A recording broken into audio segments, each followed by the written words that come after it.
Hello everyone, कैसे हैं आप लोग। उम्मीद करते हैं आप सब अच्छे होंगे। आज की क्लास में हम पढ़ने वाले हैं क्लास 11th इंग्लिश का हॉर्नबिल बुक से chapter number 1 the portrait of a lady. ठीक है, इसके राइटर है खुशवंत सिंह। सबसे पहले पोर्ट्रेट वर्ड का मीनिंग समझते हैं। पोर्ट्रेट वर्ड का दो मीनिंग होता है। किसी भी पर्सन के पिक्चर, पेंटिंग या फिर फोटोग्राफ को पोर्ट्रेट बोलेंगे, ये हो गया पहला मीनिंग। और दूसरा मीनिंग इसका होता है description of somebody in words. अगर आप किसी इंसान को वर्ड्स में डिस्क्राइब करते हैं तो आपको जो लिखा हुआ चीज़ है उसको पोर्ट्रेट बोला जाएगा। ठीक है, तो यहाँ पे पोर्ट्रेट का मीनिंग ये सेकंड वाला है। यहाँ पे एक लेडी को डिस्क्राइब किया गया है इन वर्ड्स में। ठीक है, और ये लेडी कौन है? ये लेडी हमारे राइटर की ग्रैंड मदर है। ठीक है, दादी है।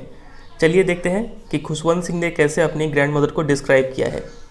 My grand mother like everybody's grand mother was an old women. तो राइटर बोलते हैं कि उनकी जो दादी माँ है हर किसी की दादी की तरह एक बूढ़ी औरत है। ठीक है, she had been old and wrinkled for the 20 years that I had known her. वो हमेशा से ही बूढ़ी रही है। रिंकल्ड मतलब उनके चेहरे पर काफ़ी झुर्रियाँ है।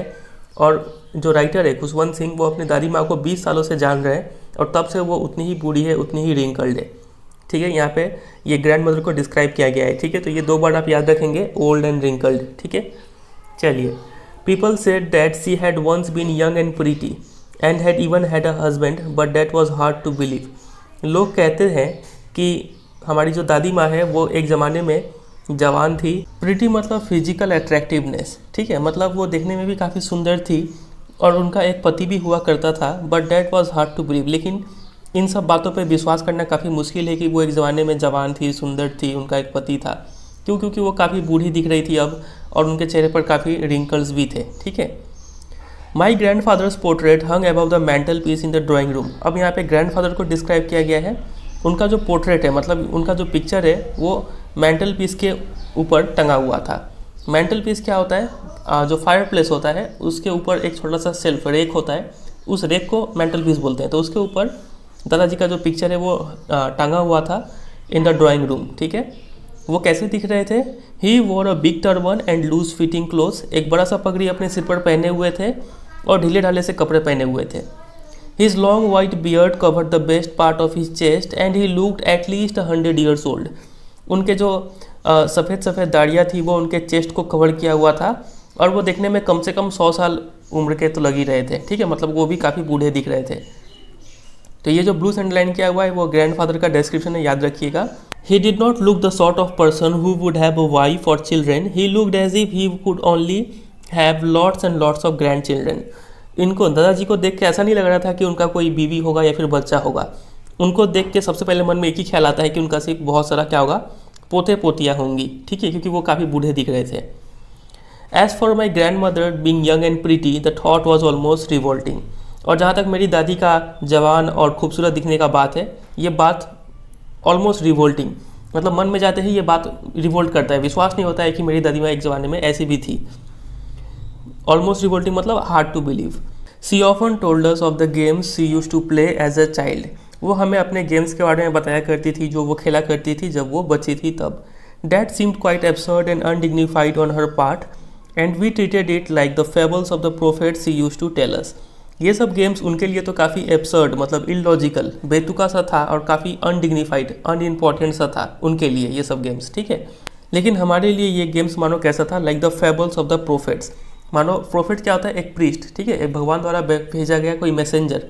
तो भगवान द्वारा भेजा कोई मैसेंजर जब कोई कहानी सुना रहा होता है तो जितना ध्यान से हम सुनते हैं उतने ही ध्यान से हम उन दादी जी के गेम्स के बारे में सुनते थे। ठीक है, she had always been short and fat and slightly bent. अब यहाँ पे ग्रैंड मदर को और डिस्क्राइब किया गया है। पहले कुछ डिस्क्रिप्शन यहाँ पे दिया गया था कि वो काफ़ी ओल्ड दिख रही थी, उनका चेहरा रिंकल्ड था, जो ब्लैक से अंडरलाइन किया हुआ है। ठीक है, अब यहाँ पे कुछ और उनके बारे में बताया गया है। वो हमेशा से ही काफ़ी शॉर्ट मतलब नाटी थी, एंड फैट थोड़ी मोटी थी, एंड स्लाइटली बेंट और थोड़ी सी झुकी हुई थी। मतलब ये अगर टांग है तो कमर की तरफ से थोड़ा सा बेंट था उनका शरीर। ठीक है, her face was a crisscross of wrinkles running from everywhere to everywhere. और उनके चेहरे पर पूरा क्रीस क्रॉस बना हुआ था। क्रीस क्रॉस मतलब क्या होता है? ऐसा ऐसा स्ट्रक्चर को क्रीस, जाली जैसा स्ट्रक्चर। ठीक है, पूरा चेहरा पर झुर्रियाँ ही झुर्रियाँ थी, हर जगह से हर जगह जो लाइन से रिंकल्स का वो दिख रहा था। No we were certain she had always been as we had known her. हमें तो ये पक्का यकीन था कि वो हमेशा से ही ऐसी ही है। ठीक है, कभी वो जवान नहीं थी। old, so terribly old that she could not have grown older and had stayed at the same age for 20 years. मेरी दादी माँ इतनी बूढ़ी थी कि वो और बूढ़ी नहीं हो सकती थी, ठीक है, और वो इसी एज पे आके अटक गई है मान लो 20 सालों से। मतलब 20 साल में उनका चेहरा जैसा का तैसा है, वो उतनी ही बूढ़ी है, ठीक है, वो और ज़्यादा बूढ़ी भी अब नहीं हो रही है। She could never have been pretty but she was always beautiful. वो कभी भी सुंदर, फिजिकली सुंदर तो वो नहीं थी, देखने में उतना अट्रैक्टिव नहीं थी, लेकिन वो हमेशा से ही क्या थी, ब्यूटीफुल मतलब अंदरी सुंदरता, इंसान का नेचर, एटीट्यूड, ये सब काफ़ी बेहतर था उनका। She hovered about the house in spotless white with one hand resting on her waist to balance her stoop and the other telling the beads of her rosary. अब उनका कुछ फीचर्स बताया गया है, देखिए। हॉवर्ड का मतलब लंगड़ाते हुए चलना, तो वो घर में ऐसे लंगड़ाते हुए चलती थी। इन स्पॉटलेस वाइट, एकदम स्पॉटलेस मतलब बिना कोई धब्बा वाला सफ़ेद, मतलब कंप्लीट वाइट कपड़ा पहन के वो चलती थी, क्योंकि वो एक विधवा थी, ठीक है। और एक हाथ तो उनका कमर पे था ताकि वो अपने स्टूप को बैलेंस कर पाए, मतलब उनका शरीर थोड़ा सा बेंड था ना, तो एक हाथ वो ऐसे कमर पर रख के यहाँ से दबाती थी ताकि थोड़ा बैलेंस हो जाए ना, ये इधर फोर्स कर जाए, तो एक हाथ से वो अपने कमर को बैलेंस करती थी। एंड द अदर, दूसरे हाथों से telling the beads of a rosary. Rosary तो जाप माला होता है, ठीक है, आप पिक्चर में देख पा रहे हैं, ऐसे करके वो मोती में गिनती रहती थी, ठीक है, दूसरे हाथों से। Her silver locks were scattered untidily over her pale puckered face and her lips constantly moved in inaudible prayer. तो यहाँ पे कुछ और बात बताया गया है उनके बारे में। सबसे पहले तो सिल्वर लॉक्स मतलब उनके जो सफ़ेद बाल थे, ठीक है, वो स्कैटर्ड, बिखरे हुए थे काफ़ी अनटाइडी तरीके से, over her pale puckered face, उनके चेहरे पर। और उनका चेहरा कैसा था, पेल था, काफ़ी पीला चेहरा था उनका। पकर्ड फेस मतलब जब आप कोई खट्टा सामान खाते हैं तो जो आपका फेशियल एक्सप्रेशन होता है उसको बोलते हैं पकर्ड फेस, ठीक है। इसमें जो आपके होंठ होते हैं वो आगे की तरफ थोड़े निकल जाते हैं, ठीक है, तो ऐसा उनका चेहरा था। And her lips constantly moved in inaudible prayer, और उनके जो लिप्स थे वो हमेशा मूव करते रहते थे और वो हमेशा कोई प्रेयर करती रहती थी, ठीक है। और इनऑडिबल मतलब जो सुनाई ना दे। क्या आप बता सकते हैं कि इनऑडिबल का ऑपोजिट क्या होगा, ऑडिबल, ठीक है, जो सुनाई दे। तो ऐसा कुछ उनका डिस्क्रिप्शन यहाँ पे दिया गया है। येस सी वॉज ब्यूटीफुल, हाँ वो ब्यूटीफुल तो थी। ब्यूटीफुल समझ रहे हैं ना, यहाँ पे आप दो वर्ड का मतलब समझिएगा। राइटर यहाँ पे बोले थे कि she could never have been pretty, वो सुंदर तो नहीं हो सकती थी लेकिन वो ब्यूटीफुल ज़रूर थी। तो प्रीटी मतलब जो आउटवर्ड अट्रैक्टिवनेस है, बाहरी सुंदरता, उसको प्रीटी बोलते हैं, ठीक है। तो वो बाहर से सुंदर नहीं थी लेकिन अंदर से सुंदरता को ब्यूटीफुलनेस बोलते हैं, ठीक है। उनका नेचर काफ़ी अच्छा था, एटीट्यूड काफ़ी अच्छा था, इसलिए वो ब्यूटीफुल थी। She was like the winter landscape in the mountains, an expanse of pure white serenity breathing peace and contentment. तो यहाँ पे ऑथर जो है वो अपनी ग्रैंड माँ का कंपैरिजन करते हैं एक माउंटेन से, ऐसा माउंटेन जो विंटर्स के टाइम में बर्फ़ों से ढका हुआ है, स्नो कवर्ड माउंटेन से कंपेयर करते हैं, ठीक है। तो जैसा कि आप ऐसा लैंडस्केप में जाएंगे जहाँ पे माउंटेन जो है वो वाइट बर्फ से ढके हुए हैं, आपको वहाँ पे काफ़ी शांति मिलेगा, काफ़ी काम फील करेंगे, पीसफुल फील करेंगे आप। तो वैसा ही कुछ इनकी दादी माँ को देख के भी लगता था, ठीक है। सेरेनिटी का मतलब होता है state of being calm and peaceful, और कंटेंटमेंट का मतलब होता है फीलिंग ऑफ हैप्पी सेटिस्फैक्शन। तो an expanse of pure white serenity का मतलब क्या हो गया, it refers to the calm, peaceful and serene character and conduct of the author's grand mother.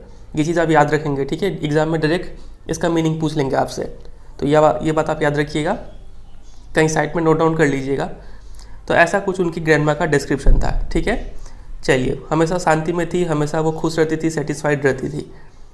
तो अभी तक हमने ग्रैंड माँ का डिस्क्रिप्शन देख लिया, वो उनका नेचर कैसा था, ठीक है, वो दिखने में कैसी थी, फिजिकल अपीयरेंस कैसा था, और साथ ही साथ बीच में हमने थोड़ा सा ग्रैंडफादर का डिस्क्रिप्शन भी देखा था।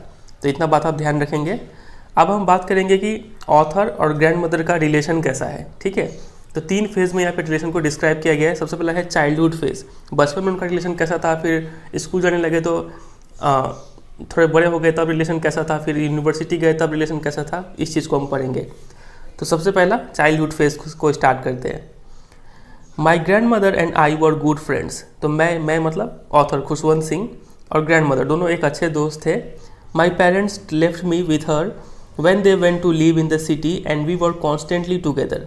तो मेरे मम्मी पापा मुझे उनके साथ छोड़ के गए थे, और मम्मी पापा कहाँ गए थे, शहर में गए थे, ठीक है। और तब से मैं और दादी माँ हमेशा से एक साथ रहे हैं। She used to wake me up in the morning. तो बचपन में उनका रूटीन क्या था, वो मुझे सुबह जगाया करती थी, and get me ready for school, और मुझे स्कूल के लिए तैयार करती थी। ये लोग कहाँ रहते थे, विलेज में रहते थे। क्यों, क्योंकि इनके पेरेंट्स सिटी में गए हुए थे, ठीक है।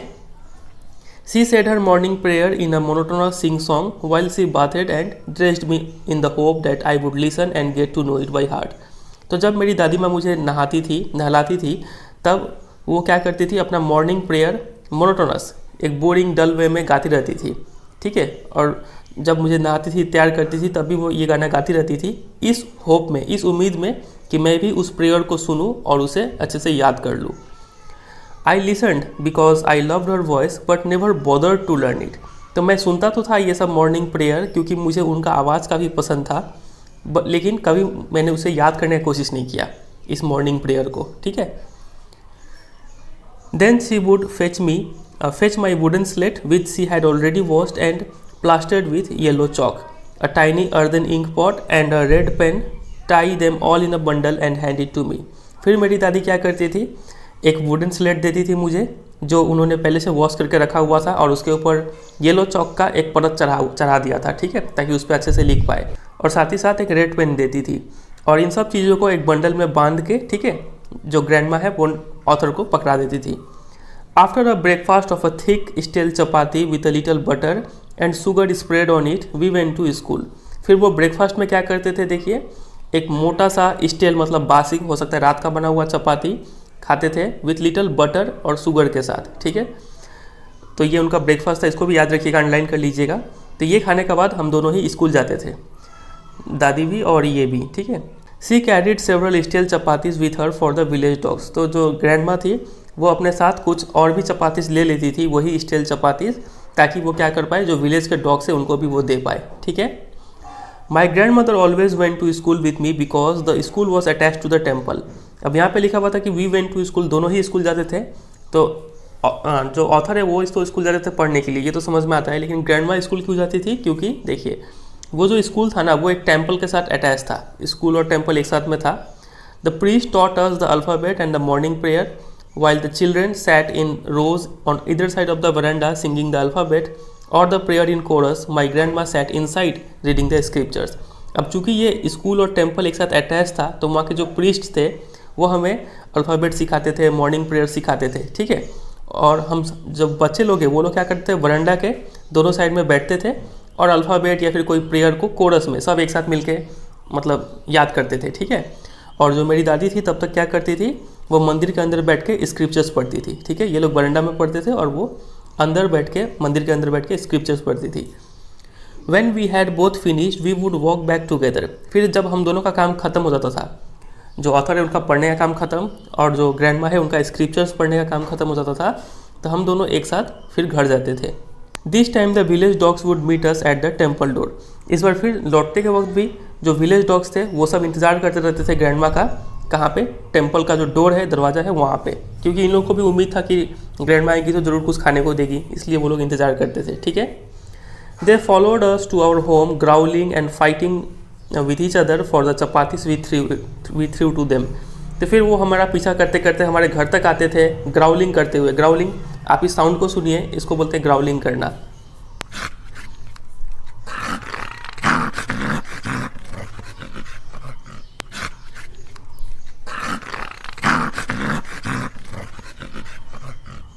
तो ऐसे ही ग्राउलिंग करते हुए और लड़ते हुए हर वो चपातीस का टुकड़ा के लिए जो हम उन्हें तोड़ तोड़ के फेंकते थे, ऐसे करते करते वो लोग हमें घर तक फॉलो करते थे, ठीक है। तो ये कुछ सीन था बचपन का। तो ये हो गया चाइल्डहुड फेस। अब देखते हैं, अब एक कुछ फिर चेंज होता है इनके लाइफस्टाइल में। When my parents were comfortably settled in the city they sent for us. They sent for us का मतलब होता है दे कॉल्ड अस, ठीक है, उन्होंने बुलावा भेजा। तो जब मेरे पेरेंट्स सिटी में जाके अच्छे से सेटल हो गए, यहाँ पे लिखा था ना, उनके जब पेरेंट्स सिटी में गए थे तब इनको एक साथ रहना पड़ा था। तो जब वो लोग सिटी में जाकर सेटल हो गए तो उन लोगों ने हमें बुला लिया। अब ये जो बुलावा था यही क्या था, टर्निंग पॉइंट था इन आवर फ्रेंडशिप। हमारा दोस्ती में एक नया मोड़ था, ठीक है। इसके बाद काफ़ी चीज़ चेंज हो गया। क्या क्या चेंज हुआ देखिए। Although we shared the same room my grandmother no longer came to school with me. हम लोग एक ही रूम में रहते तो थे, सोते थे, लेकिन मेरी दादी माँ मुझे स्कूल छोड़ने नहीं आती थी। क्यों? क्योंकि I used to go to an English school in a motor bus. मैं एक इंग्लिश स्कूल में जाता था, एक मोटर बस में जाता था, तो दादी वहाँ पे क्या करेगी आगे, ठीक है। There were no dogs in the street, रास्ते में ना कोई कुत्ते थे। And she took to feeding sparrows in the courtyard of our city house. तो इस बार चूँकि डॉग्स नहीं है स्ट्रीट्स में, तो ग्रैंडमा आप किसको फीड करती थी, स्पैरोज को फीड करती थी घर के आंगन में, ठीक है। तो इस बात को याद रखिएगा, ठीक है। पहले डॉग्स को फीड करती थी, फिर बाद में स्पैरोज को फीड करने लगी। As the years rolled by we saw less of each other. Years rolled by मतलब ईयर्स पास्ड बाई, तो जैसे जैसे साल गुजरते गए हम लोग एक दूसरे को बहुत कम देखने लगे, सब हम काफ़ी बिजी होते चले गए, ठीक है। For some time she continue to wake me up and get me ready for school. कुछ दिनों तक तो वो वही रूटीन फॉलो की, वो मुझे जगाती थी, स्कूल के लिए रेडी करती थी। When I came back she would ask me what the teacher had taught me. जब मैं स्कूल से वापस आता था तो वो पूछती थी कि टीचर ने मुझे क्या पढ़ाया। I would tell her English words and little things of western science and learning, the law of gravity, Archimedes principle, the world being round etcetera. तो मैं उन्हें बोलता था कि कुछ इंग्लिश वर्ड सीखा हूँ और साथ साथ जो वेस्टर्न साइंस है, जो हम लोग साइंस पढ़ते हैं, उससे रिलेटेड कुछ लॉज, जैसे कि लॉ ऑफ ग्रेविटी हो गया, आर्किमिडीज प्रिंसिपल हो गया, वर्ल्ड पूरा राउंड है, ये सब चीज़ मैंने सीखा। तो ये सब चीज़ जो ऑथर है अपनी ग्रैंड माँ को बताते थे। This made her unhappy. तो ये सब चीज़ सुनकर ग्रैंड माँ काफ़ी दुखी हो जाती थी। क्यों? क्योंकि she could not help me with my lessons. पहला रीज़न तो ये था कि वो मेरे लेसन्स में हेल्प नहीं कर पाती थी, ये सब चीज़ ग्रैंड माँ को पता नहीं था। और दूसरा, she did not believe in the things they taught in at the English school and was distressed that there was no teaching about God and the scriptures. Grand माँ का ये मानना था कि जो इंग्लिश स्कूल है उसमें अच्छे से नहीं पढ़ाया जाता है और वहाँ पे चूँकि गॉड, भगवान और स्क्रिप्चर्स के बारे में नहीं पढ़ाया जा रहा है, तो ये सब चीज़ उनके लिए फालतू चीज़ था, ठीक है। अकॉर्डिंग टू ग्रैंड माँ उनको गॉड और स्क्रिप्चर्स के बारे में पढ़ाना चाहिए, लेकिन ये सब नहीं मिल रहा था, इसलिए ग्रैंड माँ क्या थी, काफ़ी अनहैप्पी थी। One day I announce that we were being given music lessons. एक दिन तो मैंने अनाउंस घर में दादी को बता दिया कि हमें अब म्यूजिक लेसन्स दिया जाएगा, ठीक है। ये सुनकर तो दादी जी और भी ज़्यादा डिस्टर्ब हो गई और भी ज़्यादा दुखी हो गई। क्यों? क्योंकि दादी जी का ये मानना था कि to her music had lead associations. उनके लिए म्यूज़िक का मतलब है ये वैश्य लोग का काम है, ठीक है। लीड का मतलब होता है referring to sex in a rude and offensive way, ठीक है, मतलब वैश्य लोग का काम है। तो उनके लिए म्यूज़िक जो है वो वैश्य से रिलेटेड है, ठीक है, इसलिए वो म्यूज़िक को हेट करती थी।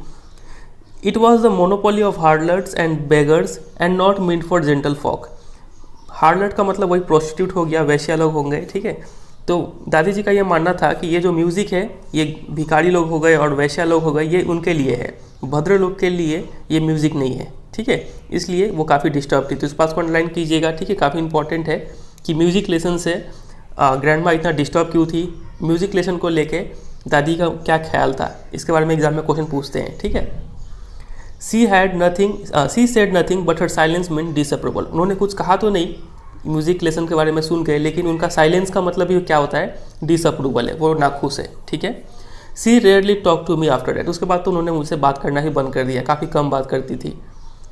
तो ये हो गया दूसरा phase, city life, school life, ठीक है। अब बात करते हैं तीसरे फेज़ में। अब देखिए कॉलेज लाइफ स्टार्ट हो रहा है। When I went up to university I was given a room of my own. जब मैं यूनिवर्सिटी में गया तो मुझे अपना एक रूम दे दिया गया।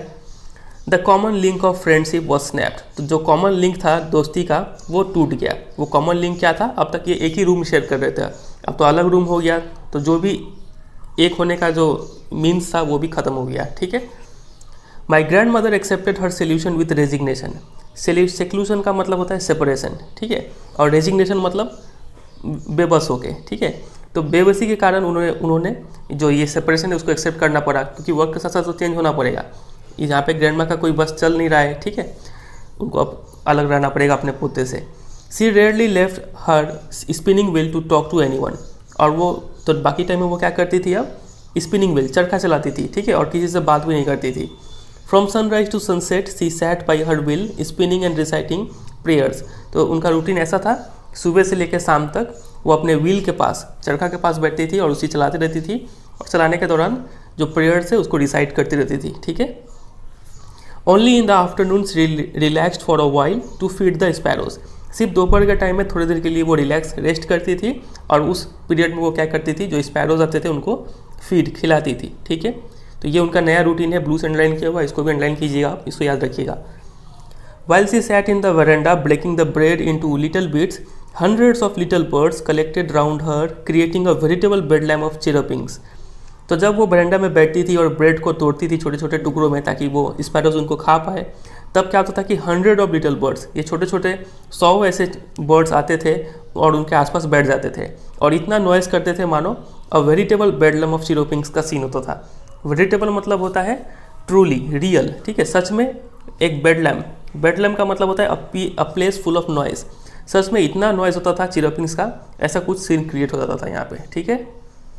सम came and perch on her legs, perch मतलब सैट, ठीक है, कुछ आते थे और उनके पैरों पे बैठ जाते थे।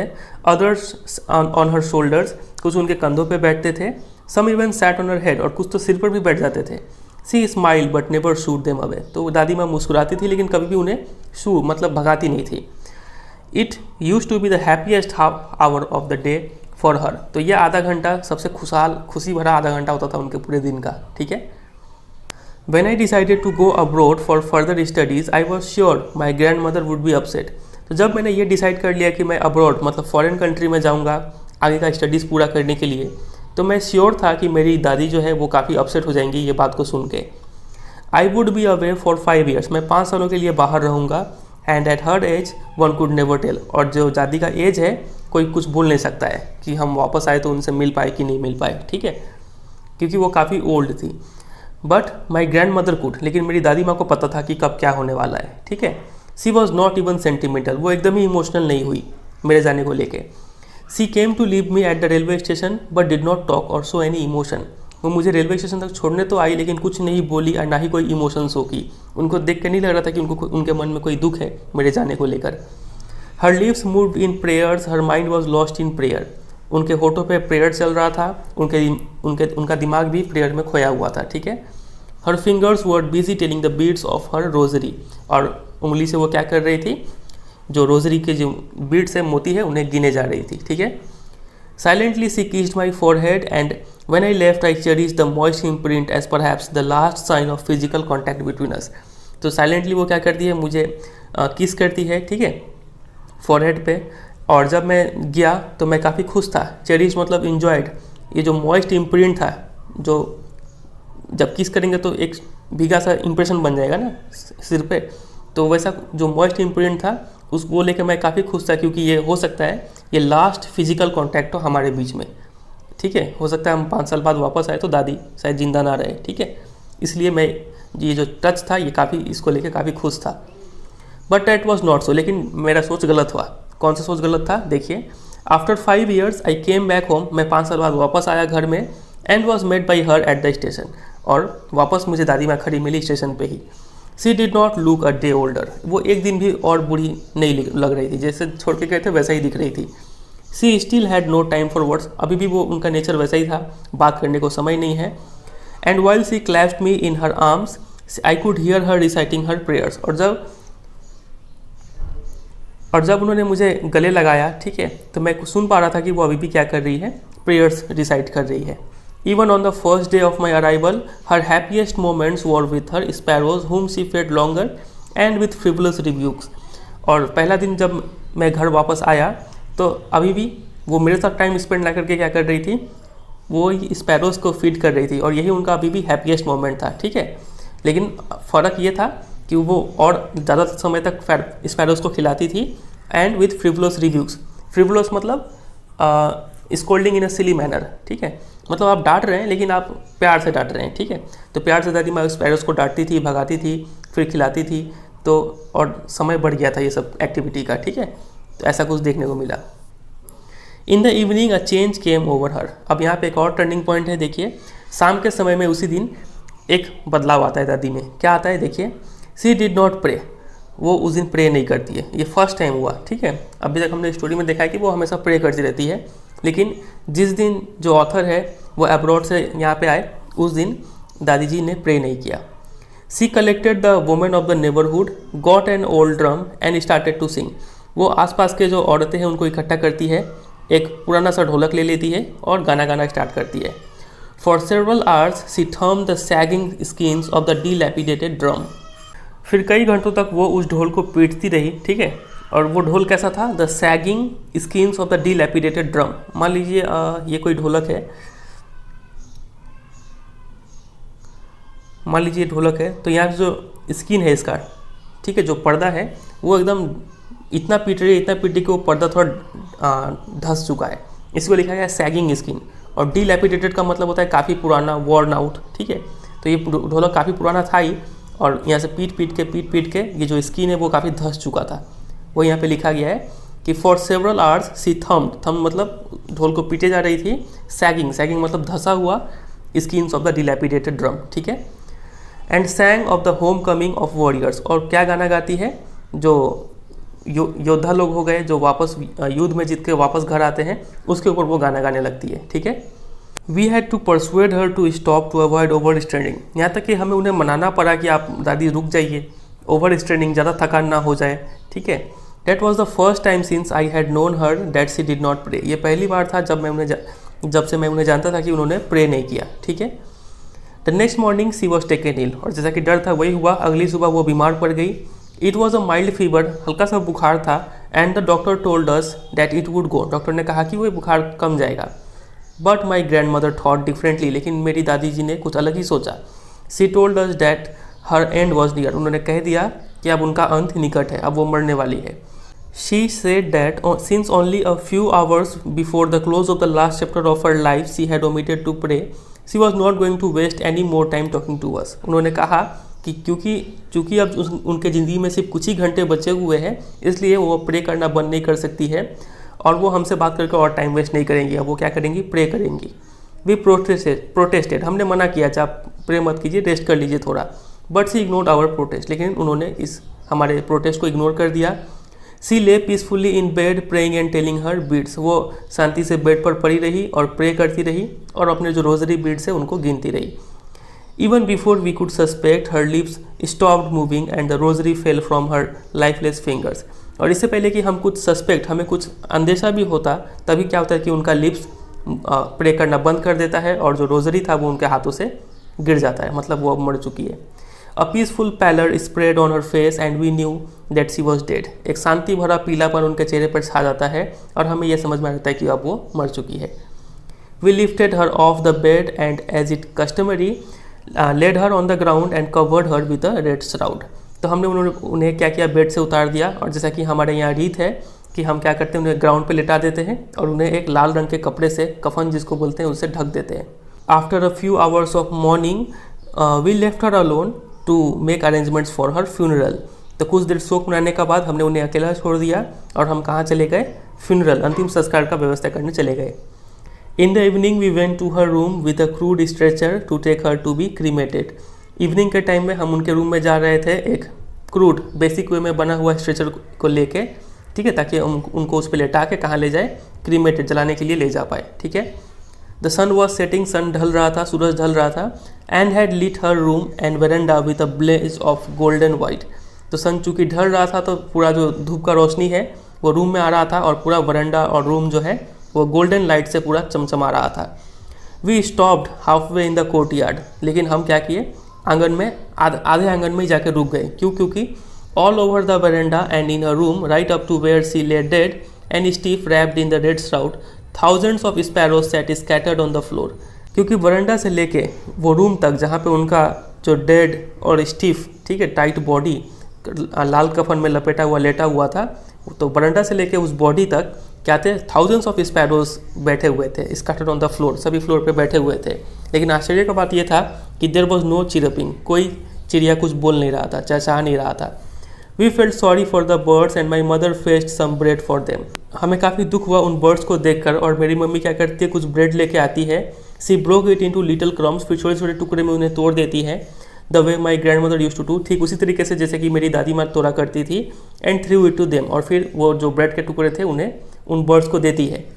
The sparrows took no notice of the bread, लेकिन जो स्पैरोज है वो ब्रेड के ऊपर ध्यान ही नहीं देती है। When we carried my grandmother's corpus off, they flew away quietly। तो जब हमने दादी माँ का जो कॉर्पस, जो डेड बॉडी है वो उठा लिया, तो वो सभी जो स्पैरोज थे वो चुपचाप वहाँ से उड़ के चले गए। Next morning the sweeper swept the bread crumbs into the dustbin. और अगली सुबह जो स्वीपर है उन्होंने उस ब्रेड क्रम्स को झाड़ू से कहाँ डाल दिया, डस्टबिन में डाल दिया, ठीक है। तो बस यही है ये स्टोरी, इसी के साथ ये एंड हो जाता है। लास्ट में काफ़ी इमोशनल कर दिया हमें, ठीक है, काफ़ी अच्छा स्टोरी था ये। तो आप भी मुझे बताइएगा कि आपको ये स्टोरी कैसा लगा, कमेंट करके ज़रूर बताइएगा, ठीक है। और इससे पहले कि इस वीडियो को एंड करें, एक क्वेश्चन आपको देते हैं होमवर्क के लिए। ये क्वेश्चन को देखिए कि this was the turning point in our friendship, what was the turning point, ये टर्निंग पॉइंट कौन सा था। तो ये आप कमेंट सेक्शन में दीजिएगा इसका आंसर, जैसे मन करे आप वैसे आंसर दीजिएगा, ठीक है। चलिए फिर एंड करते हैं। वीडियो अच्छा लगा तो वीडियो को जरूर एक लाइक कीजिएगा, दोस्तों के साथ शेयर कीजिएगा, और अगर आप इस चैनल पर नए हैं तो चैनल को जरूर सब्सक्राइब भी कर लीजिएगा, ठीक है। और कमेंट करके जरूर बताइएगा वीडियो चैप्टर कैसा लगा, स्टोरी कैसा लगा, और इस क्वेश्चन का आंसर दीजिएगा, ठीक है। चलिए फिर एंड करते हैं, मिलते हैं बहुत जल्द किसी और चैप्टर के साथ। तब तक के लिए goodbye and take care.